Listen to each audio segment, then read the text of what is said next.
What's up, guys? Nick with Mystic Manifesting here. In today's video, I don't know why I always do that long pause before, but I feel like it kind of builds up a dramatic thing, even though you've already saw a thumbnail that is masterfully edited by me, or a wonderful description video. But we're going to talk about, I'm going to put my leg over like this and lean back, because we're going to talk about remote seduction. There, that's the thumbnail for the video, all right? We're going to talk about remote seduction because it is a popular topic that I've been asked about a lot. It is really a simple topic. It is the same as thought transmission, but you're adding a sexual aspect to it. So my goal is kind of today, keep all the videos under 10 minutes. I'm trying to make them shorter, but some people like me rambling. I used to like to listen to people's manifesting videos about them rambling or going 15, 20 minutes long. But I'm trying to condense them and get a little bit more into the short form content, so you get a little bit of everything on the channel. All right, so let's go forward with this. I was going to say sexual transmission. That's a disease. We don't want to go forward with that. We're going to go forward with thought transmission derivative called remote seduction. So when it comes to remote seduction, it is basically here's a quick, let me preface it by this. You guys know I always start out going one way and then I got to pull it back to a better thing. People say they can't visualize, right? There's certain people who say that. I beg to differ, because if I ask you to describe an orange or an apple or something, you could describe it to me. You could tell me what it feels like. You could tell me the color. So you're seeing the color. You're seeing, like, I think apple. I got a picture of an apple in my head. So if you think SP, you should have a picture of your SP in your head. Now I know there's people say there's a condition or whatever. I don't choose to believe that. Whatever the name of it is.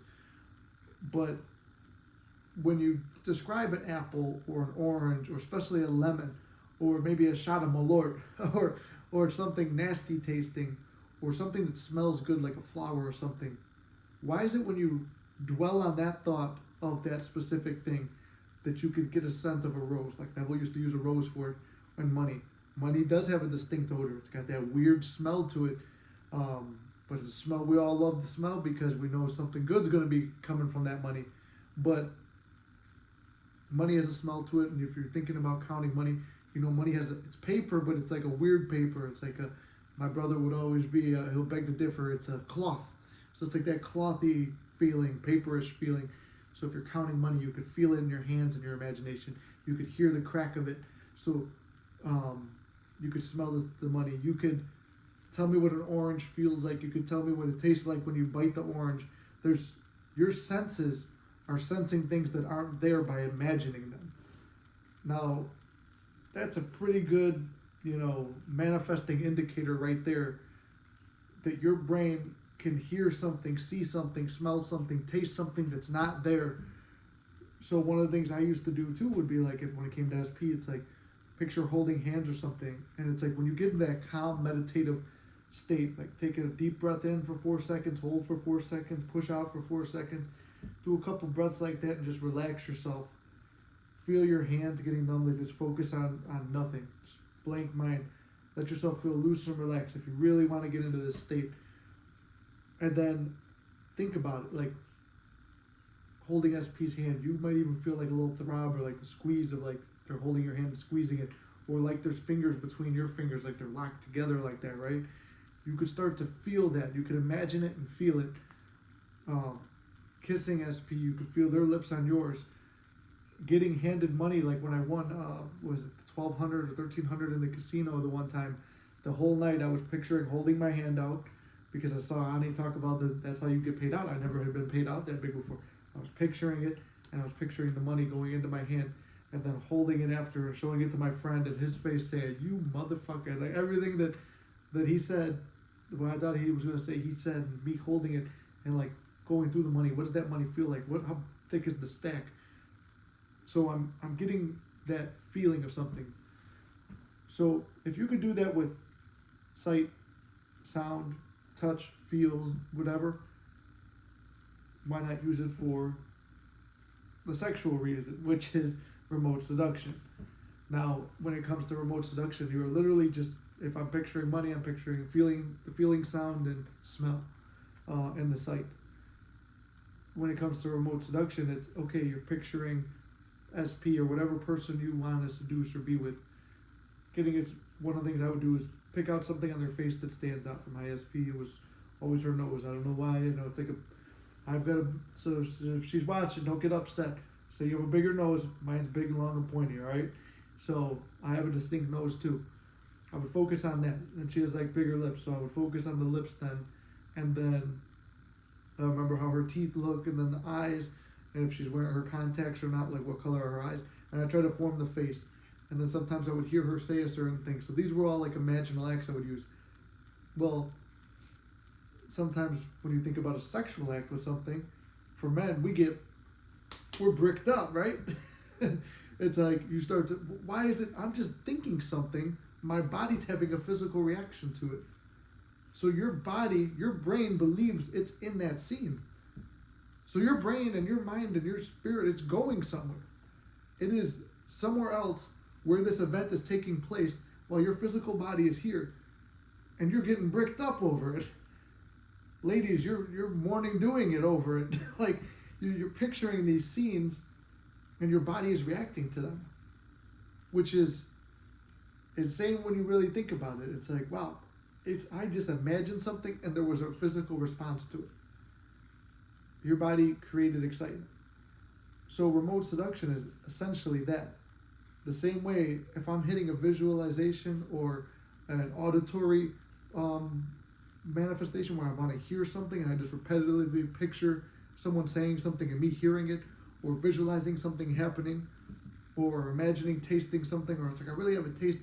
Like when I was describing my mom's mac and cheese to Lily the other day.